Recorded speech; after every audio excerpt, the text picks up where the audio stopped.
सम्मानित मंच, वरिष्ठ कवि, लेखक, गजलकार और चिंतक, जिनका आज हमें मान सम्मान करने का सुअवसर प्राप्त हुआ है, माननीय तेजपाल सिंह जी तेज, उपस्थित विद्वत जन,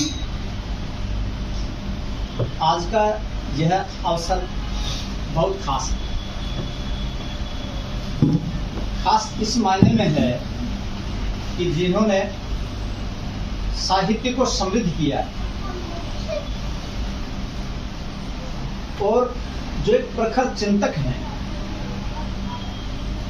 उनका हमें मान सम्मान करने का अवसर मिल रहा है। मैं ऐसा मानकर चलता हूं, ऐसी शख्सियतों का दरअसल सम्मान करना हमारे लिए गौरव की बात तो है ही, और कई बार व्यक्ति का कद इतना बड़ा होता है कि उसका जो आदमी दरअसल सम्मान कर रहा होता है वो स्वयं भी सम्मानित होता है। तो कहीं न कहीं आप और हम सब भी इस अवसर पर सम्मानित महसूस कर रहे हैं कि हमने इस अवसर पर काम किया है। इनके साहित्य को पढ़कर आदमी में एक ऊर्जा का संचार होता है। उसे लगता है कि हाँ, मैं कुछ करूं। जैसे कहा भी है कि जिंदगी जिंदा दिली का नाम है, मुर्दा दिल का खाक जिया करते हैं। तो इनके काव्य को हम जब पढ़ते हैं तो हमारे अंदर वैसा भाव आता है। तो उन्होंने कहा कि संघर्षों की तेज कहानी बिस्तर बीच सुनेगा। तो सर ये पंक्तियां हैं, संघर्षों की तेज कहानी बिस्तर बीच सुनेगा। हमारे अपने लोग यद्यपि हम उन्हें दायरे में नहीं बांधना चाहते, क्योंकि किसी भी व्यक्ति के व्यक्तित्व को चंद शब्दों में या किसी एक घेरे में बांधना बड़ा मुश्किल काम है, और मैं समझता हूं कि ये शायद उस व्यक्ति के व्यक्तित्व से अन्याय है। तेजपाल सिंह तेज के बारे में बहुत बार चर्चा चलती है कि इनका जो साहित्य है या ये जो स्वयं है वो दलित साहित्यकार है या नहीं है। मेरा ऐसा मानना है कि इनको दलित साहित्यकार की परिधि में बांधना वास्तव में इनके पूरे साहित्य के साथ में, इनके व्यक्तित्व के साथ में अन्याय करना है। तो मैं समझता हूँ कि साहित्य केवल लेखनी के माध्यम से कागजों पे उकेरने का काम नहीं है। साहित्य के अनुसार मनुष्य में वो परिवर्तन भी होना चाहिए, और वो परिवर्तन हमें तेजपाल सिंह तेज में दिखाई देता है। इस बात की मैं खुशी। जो साहित्यकार है, जो लिख रहे हैं, अब केवल लिखी हुई बात पढ़ेगा कौन? जब तक वो साहित्य जन जन तक पहुंचे नहीं, जब तक उसमें जनवाणी नहीं हो, जब तक उसमें आम आदमी के सवाल नहीं हो, जब तक वो साहित्य आम जन से नहीं जुड़े, जब तक वो उनके मुद्दों की बात नहीं करे, तो साहित्य समाज से जुड़ नहीं सकता। और उस साहित्य की मेरे विचार से बहुत ज़्यादा वैल्यू भी नहीं है। हाँ, इस बात में भी कोई दो राय नहीं है कि साहित्य मनोरंजन का काम भी करता है, और हिंदी साहित्य में क्यों पूरे वैश्विक साहित्य का आकलन करें तो हम पाते हैं कि बहुत सा जो साहित्य है वो मनोरंजन के लिए लिखा गया है। परंतु जहाँ तक वंचित वर्ग के साहित्य की बात, आप उसे अम्बेडकरवादी साहित्य कह सकते हैं, दलित साहित्य कह सकते हैं, नामकरण को लेकर के अलग अलग नामकरण हो सकते हैं, पर जो वंचित वर्ग की बात नहीं करे, जो ऐसी जो रचनाएं हैं जो केवल अपने, मैं कहूँ कि केवल अपना हुनर दिखाने के लिए रची जाएं, उनका एक समय के बाद में कोई वैल्यू नहीं रहती है। तेजपाल सिंह तेज के साहित्य को लेकर के ऐसी बात नहीं है। तेजपाल सिंह तेज के साहित्य में वो आग है, वो ऊर्जा है, जो मैं मानकर चलता हूँ कि आने वाले युगों युगों तक जो है वो लोगों को जगाने का काम करे। और मैं समझता हूँ एक सच्चे साहित्यकार का काम भी यही। तेजपाल सिंह तेज ने न केवल पद्यात्मक रचनाएं लिखी हैं, अपितु गद्य भी उनका बहुत अच्छा है। और सबसे खास बात यह है कि इनकी रचनाओं में कहीं भी हम कोरी कल्पना नहीं पाते। यद्यपि कल्पना साहित्य का एक अनिवार्य हिस्सा है, इस बात से इनकार नहीं किया जा सकता। कल्पना का समावेश अवश्य होता है, परंतु आवश्यकता से अधिक कल्पना का जहाँ समावेश हो, वहाँ वो जो साहित्य है वो साहित्य जन सामान्य के काम का इतना नहीं होता। एक बार मेरी सर से बात भी हुई तो मैंने इनसे कहा कि सर, आप जो रचना रच रहे हैं, जो लिख रहे हैं, क्या उसमें कल्पना आदि कितनी है? उन्होंने कहा कि देखो, स्वीकार करते हुए कहा कि निश्चित रूप से कोई भी कलाकार होता है चाहे वो संगीतज्ञ हो, चाहे वो चित्रकार हो, चाहे वो लेखक हो, कवि हो, बिना कल्पना के कोई चीज़ बाहर नहीं आ सकती। परंतु जहाँ तक मेरी रचनाओं का सवाल है, मैंने जहाँ पर भी जो भी देखा, और विशेष रूप से जहाँ मुझे कुछ ऐसा लगा कि इस चीज़ में सुधार होना चाहिए, ये चीज़ रुचिकर नहीं है, अच्छी बात नहीं है, जहाँ भी मुझे कोई विसंगति दिखाई दी, वहाँ पर मेरी जो कलम थी वो बरबस चल पड़ी और वहीं पर मैंने उसको उसी रूप में लिख दी। इसलिए हम पाते हैं कि इनके साहित्य में एक पक्ष नहीं है। आमतौर पर हम यहाँ पर उस तरह की चर्चा नहीं कर रहे हैं, पर इसमें भी कोई दो राय नहीं है कि बहुत से लेखकों में, बहुत से कवियों में हम ये पाते हैं कि उनका जो लेखन है वो कई बार एक पक्षीय हो जाता है। भले ही वो चाहे अपने अन्याय अत्याचार की बात कर रहे हों, चाहे वो धर्म की बात कर रहे हों, कई बार ऐसा लगता है कि वो जो बातचीत कर रहे हैं उस बातचीत में वो समग्रता नहीं आ पाती। परंतु तेजपाल सिंह तेज का जो काव्य मैंने पढ़ा विशेष रूप से, उसमें मैंने पाया कि ये राजनीति, सामाजिक, आर्थिक, धार्मिक और यहाँ तक कि पारिवारिक जो संबंध है, जो बनते बिगड़ते संबंध हैं, और परिवार में भी जो आधुनिक पीढ़ी के जो संबंध संपर्क हैं, अपने सबसे नजदीक जो धर्मपत्नी होती है उससे जो संबंध है, उन सारी चीजों को लेकर के इन्होंने लिखा है। मुझे इनकी एक पंक्ति याद आती है कि जब मैं मेरी पत्नी किसी से कुछ नहीं कहती, मेरी पत्नी किसी से कुछ नहीं कहती, सिर्फ चीखती चिल्लाती है मुझको, और वो तब और भी ज्यादा जब मैं कलम लेकर समय को कागज पर उकेर रहा हूँ। और ये सच्चाई है कि जो भी कलाकार हैं, जो भी साहित्यकार हैं, वो अपने परिवार को उस तरह का समय नहीं दे पाते, तो जरूरी एक लाजमी सी बात है, जाहिर सी बात है। और इसी के साथ में देखिए बदलते परिवेश को उन्होंने कितना बारीकी से, कितना खूबसूरत ढंग से अभिव्यक्त किया है। इनकी एक खूबसूरत पंक्ति है जो बदलते दौर को दर्शाती है। इन्होंने लिखा है, आने वाले कल का कच्चा चिट्ठा देख रहा हूँ, आने वाले कल का कच्चा चिट्ठा देख रहा हूँ, अपने ही जैसा बेटा है मानो सपना देख रहा हूँ। कितनी खूबसूरत बातें हैं इनकी। और अब मैं इनकी जो कुछ कविताएं हैं, कुछ गजलें हैं, उनके माध्यम से आपसे रूबरू होना चाहूंगा। और आपने लिखा है, अब लिखना लिखाना बहुत हो, अब लिखना लिखाना बहुत हो लिया, कि पढ़ना पढ़ाना बहुत हो लिया, ये बुद्ध की जमी है कि मिलकर रहो, ये बुद्ध की जमी है कि मिलकर रहो, अब की लड़ना लड़ाना बहुत हो लिया। बात ये बुद्ध की जमी है कि मिलकर रहो, अब की लड़ना लड़ाना बहुत हो लिया, बात जब भी करो तर्क संगत करो। एक बहुत बड़ा संकेत, बात जब भी करो तर्क संगत करो, खुद तर्कों में जीना बहुत हो लिया, खरीद लोगे मुझको ये मुमकिन नहीं। तेजपाल सिंह तेज कह रहे हैं, खरीद लोगे मुझको ये मुमकिन नहीं, सौदा पहले भी मेरा बहुत हो लिया है, आज भी कीमत बहुत तेज की है, आज भी कीमत बहुत तेज की, माल बेशक पुराना बहुत हो लिया। इतने जो खूबसूरत जो चीजें हैं, तो मतलब एक बड़े सीधे सीधे अंदाज में, बिना किसी विशेष भाषा के प्रयोजन के। आमतौर पे देखा जाता है कि लोग भाषा के पीछे पड़े रहते हैं, लोग शब्दों के पीछे पड़े रहते हैं, कौन कौन से शब्द उस कविता में कौन से जाएं, भले जरूरत है नहीं है, अपना केवल मतलब विद्वता दिखाने के लिए कुछ चीजें आमजन की समझ से बाहर भी हो जाया करती हैं। हम ये पाते हैं कि तेजपाल सिंह तेज की जो कविता है, जो गद्य है इनका, वो सीधा सीधा आमजन से बात करता है और आमजन की भाषा में बात करता है। इनकी कविताओं को एक सामान्य जो व्यक्ति है वो भी पढ़ सकता है। जैसा इन्होंने अपने रचना संबंध में कहा कि मेरी रचनाओं का जो विषय है वो मूंगफली बेचता ननकू भी है, झाड़ू बुहार की महिला भी है। तो न केवल वो है इस रचना में, मैं ये कहना चाह रहा हूँ कि इनकी लिखी हुई रचनाओं को वो लोग भी आसानी से समझ सकते हैं जो सामान्य समझ रखते हैं। ये बहुत बड़ी बात है। देखिए उनकी एक कविता है जिसमें ये भ्रष्टाचारी जो हैं उनको संदेश देते हुए कहते हैं, छीन कर मुंह से निवाला आपने, छीन कर मुंह से निवाला आपने, शर्म को घर से निकाला आपने। छीन कर मुंह से निवाला आपने, शर्म को घर से निकाला आपने, चंद चुपड़ी रोटियों के वास्ते स्वयं को ही बेच डाला आपने, शहर अपना जगमगाने के लिए गांव सारा फूक डाला।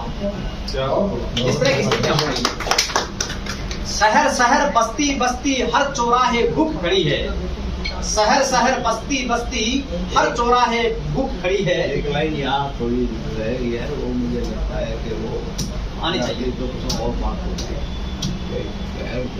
हाँ, शहर अपना जगमगाने के लिए देखने को अपनी हाँ हाँ आईना तक देखने को अपने सौ सूरतें आईना तक तोड़ डाला आपने। ये इसकी अंतिम पंक्तियां थी।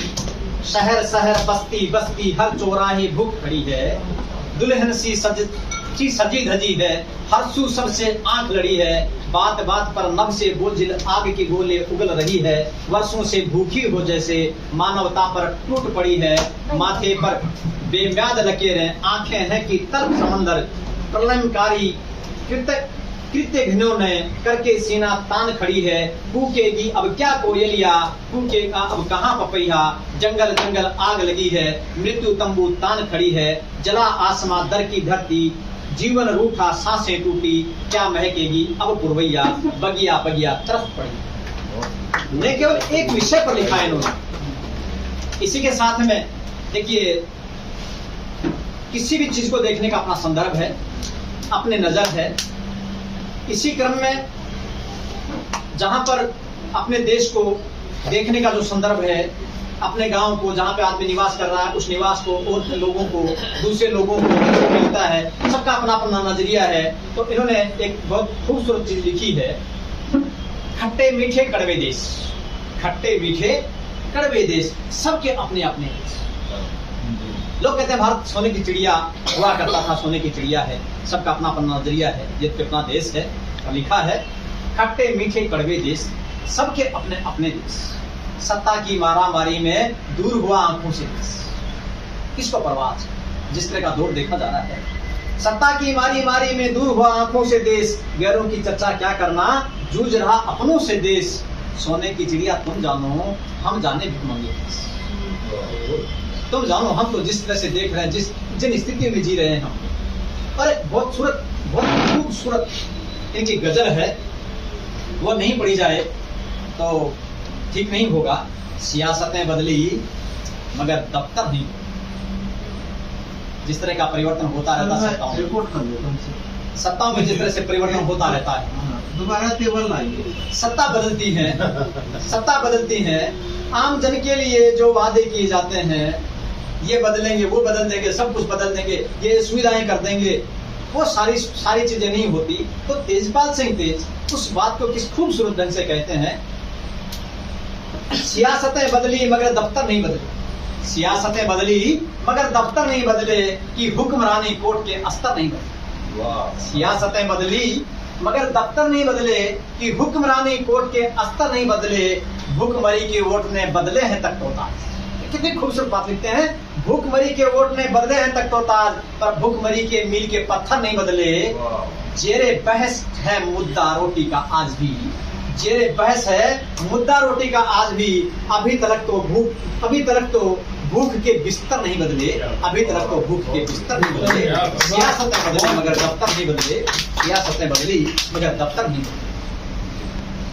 और रोटी की चिंता है, साहित्य में भी चिंता है, रोटी को लेकर के, गरीब को लेकर के, उसके निवाले को लेकर के बहुत कुछ लिखा गया, राजनीति में भी और में भी। तो यहाँ पे देखिए, सब लिखते हैं, रोटी के बदले या अक्सर एक अदद उपवास मिला, रोटी के बदले या अक्सर एक अदद उपवास मिला, फाका मस्ती का कुछ कुछ तो मुझको है इतिहास मिला। और इसी तरह से काम तो है पूरा का पूरा, आधी मगर मजूरी है, काम तो है पूरा का पूरा, आधी मगर मजूरी है, रोटी के मुद्दों पर चर्चा सदियां गई अधूरी है, जीना तो है एक चुनौती, मरना एक मजबूरी है, मरना एक मजबूरी है। मैं केवल 2 मिनट का वक्त और लूंगा, 5 मिनट दे रहा हूँ सर। हाँ, ठीक। और कोई भी लेखक हो, आमतौर पे उसका अपना संघर्ष, उसका अपना जो दृष्टिकोण है, वो उसकी रचनाओं में शामिल होता है, इस बात में कोई दो राय नहीं है। और इस बात को स्वयं तेजपाल सिंह तेज भी स्वीकार करते हैं। और कई बार मुझे ऐसा लगता है, इनका जीवन परिचय में बहुत अच्छे से पढ़ा मैंने, पूरा जीवन जो भी इनके साथ में मतलब प्रारंभ से लेकर के और अभी तक का जो जीवन इनका चल रहा है उसके बारे में पढ़ा मैंने, जाना। और मैंने पाया कि इनका जो जीवन है, जैसे आम आदमी का जो जीवन होता है उसमें जिस प्रकार से वो कष्ट सहता है, धूप गर्मी सहता है, उसमें वो अपने आम जीवन में जिस तरह से आर्थिक संकटों का सामना करता है वह, वो सारे के सारे संकट इनके सामने भी रहे हैं। तो मुझे लगता है कि ये जो गजल है, इस गजल में इन्होंने अपने शायद उन सारे संकटों को इन्होंने पिरोया है। अश्क पीकर बचपना हमने जिया फुटपाथ, अश्क पीकर बचपना हमने जिया फुटपाथ पर, धूप खाकर उम्र का हर पल जिया फुटपाथ, धूप खाकर उम्र का हर पल जिया फुटपाथ पर। कि ये कोई मिसरा नहीं, दरअसल एक सत्य है, ये कोई मिसरा नहीं, दरअसल एक सत्य है। बाकसम हर मृत्यु को हमने जिया फुटपाथ पर, वो दर्द का दरिया मेरे आगोश में बहता रहा, वो दर्द का दरिया मेरे आगोश में बहता रहा, पे दर्द भर था वो हमने जिया फुटपाथ पर, हमने जिया। तेजपाल सिंह तेज लिखते हैं, आज सूरज जमीन पर उगा है यहाँ, ऐसा ही, आज सूरज जमीन पर उगा है यहाँ, कागजों पर बहुत कुछ हुआ है। आज सूरज जमीन पर उगा है यहाँ, कागजों पर बहुत कुछ हुआ है यहाँ। किसी ने अंधेरों को दी जिंदगी, किसी ने अंधेरों को दी जिंदगी, चांदनी को किसी ने ठगा है यहाँ। किसी ने अंधेरों को दी जिंदगी, चांदनी को किसी ने ठगा यहाँ। दाल आटे की कीमत गगन हो गई, दाल आटे की कीमत गगन हो गई, सांस लेने को है हवाएं। और इसी के साथ में मैं कह रहा था कि तेजपाल सिंह तेज से कोई विषय ऐसा नहीं रहा जिस पर उन्होंने बात नहीं की। देखिए, आर्थिक जो परिस्थितियां हैं उनके ऊपर ये बात करते हुए लिखते हैं, फतवा है कि राम और रहीम एक है, फतवा है कि राम और रहीम एक, नेपथ्य में मगर जंग का सामान है। फतवा है कि राम और रहीम एक है, नेपथ्य में मगर जंग का सामान है।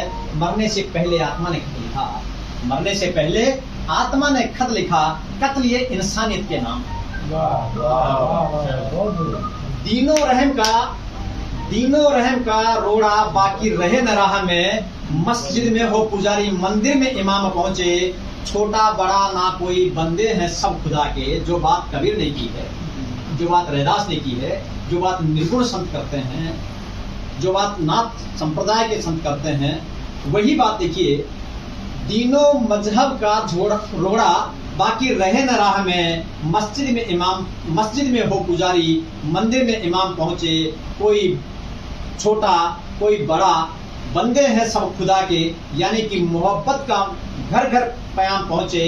प्रजा को चाहिए कि राजा का हाल जाने, प्रजा को चाहिए कि राजा का हाल जाने, प्रजा का हाल लेने घर घर निजाम पहुंचे, प्रजा का हाल लेने घर घर निजाम पहुंचो। कोई हिंदू कोई सिख कोई मुसलमान हो गया।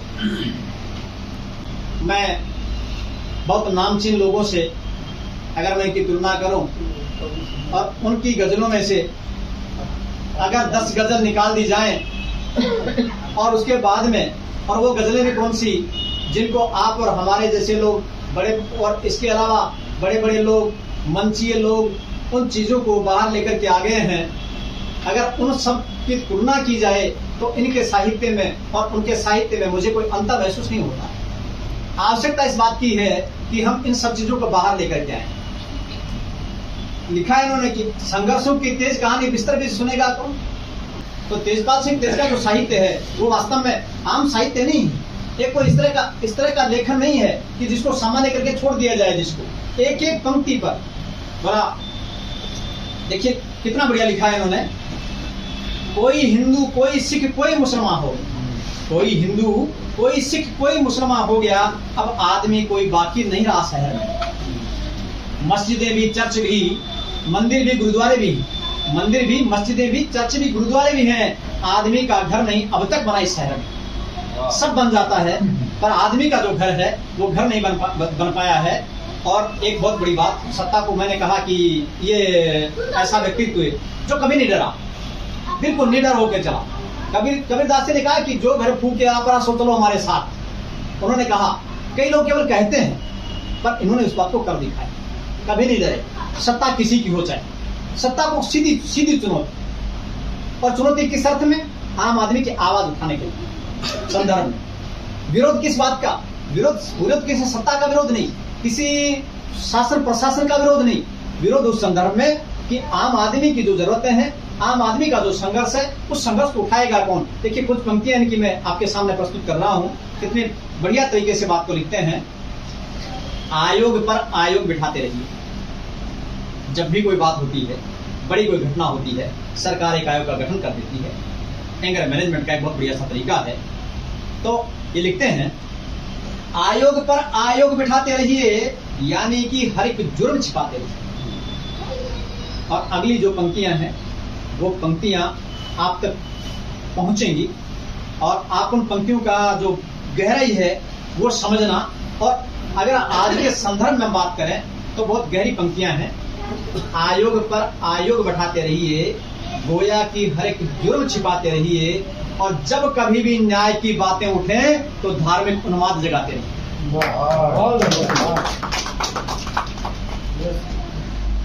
और देखिए मंदिरों से, मस्जिद से, सभी जगह से प्यार प्रेम की बात की जाती है। तेजपाल सिंह तेज लिखते हैं, वो कुछ अलग नजरिया देखते हैं और वाकई सही भी है। घर के आगे मंदिर मेरे, घर के पीछे मस्जिद। घर के आगे मस्जिद मेरे, घर के पीछे मंदिर है, लेकिन मेरे घर की छत से गायब आज कबूतर। जो शांति का कबूतर है वो गायब। और मानवता के दाम गिरे हैं, मानवता के दाम गिरे हैं, मजहब का बाजार गरम, एक पाले में अल्लाह ताला, एक पाले में ईश्वर। और एक बहुत गजब पंक्ति है कि शासन में आसन की खातिर राम पताका, रावण सेना राम पताका लिए खड़ी है सड़कों पर। क्या बात है। शासन में आसन की खातिर रावण सेना राम पताका लिए खड़ी है सड़कों पर। इतनी बात को इतना सीधा सीधा सा कह दें। जैसा भी इन्होंने श्री मोदी जी ने कहा, इनसे जब बात हुई तो उन्होंने कहा कि मैं फूलों में लपेट कर पत्थर मारा करता हूँ। मैं कहता हूँ सर, ये तो फूलों में लपेट कर पत्थर मारना नहीं, तो सीधा सीधा पत्थर मारना ही है सर। और वास्तव में बहुत उसका हिम्मत का काम है ये। ऐसे दौर में ऐसी बात लिखते हैं ना। और देखना क्या ये जब पंक्तियां जब लिखी होंगी तेजपाल सिंह तेज ने, मैं मानता हूँ शायद 10-15 साल पहले लिखी होंगी। और ये कहा जाता साहित्यकार के लिए, विवेकशील व्यक्ति के लिए, कि वो आने वाले समय में क्या घटित होने वाला है उसको वो देखता है अपनी कल्पना शक्ति से। तो तेजपाल सिंह तेज ने लिखा, देखिए, मजहबी टहनी पे गुल फूटेंगे अभी और, मजहबी टहनी पे गुल फूटेंगे अभी और, सपने अमन की याद रख टूटेंगे अभी और। रंगिया साहब, मजहबी टहनी पे गुल फूटेंगे अभी और, सपने अमन के याद रख टूटेंगे अभी और, भंवरों की अनायास ही नीयत बदल गई, भंवरों की अनायास ही नीयत बदल गई, इज्जत गुलो गुलजार की लूटेंगे अभी और। फिक्र के मारे फिक्र छुपाने लगते हैं, फिक्र के मारे फिक्र छुपाने लगते हैं, बेफिक्री की दुआ बताने लगते हैं। फिक्र के मारे फिक्र छुपाने लगते हैं और बेफिक्री की दवा बताने लगते हैं। ये आपके लिए भी कल बता रहे थे आप। फिक्र के मारे फिक्र छुपाने लगते हैं, बेफिक्री की दवा बताने लगते हैं। घुटमन चलने पर तो नन्हे मुन्ने भी दादी माँ से हाथ छुड़ाने लगते हैं। मिलती नहीं तवज्जो जिनको अपनों से, वो फिर गैरों से हाथ मिलाने लगते हैं। बात बिगड़ने पर अपने भी अपनों को जब चाहे तब आंख दिखाने लगते हैं। इतनी बात को इतना खूबसूरती से लिख देना। और आंख से आंख मिलाने से कतराता है, लगता है कोई अपना मीत पुराना है, वो समझे ना समझे कोई बात नहीं, हमको तो पर अपना फर्ज निभाना है।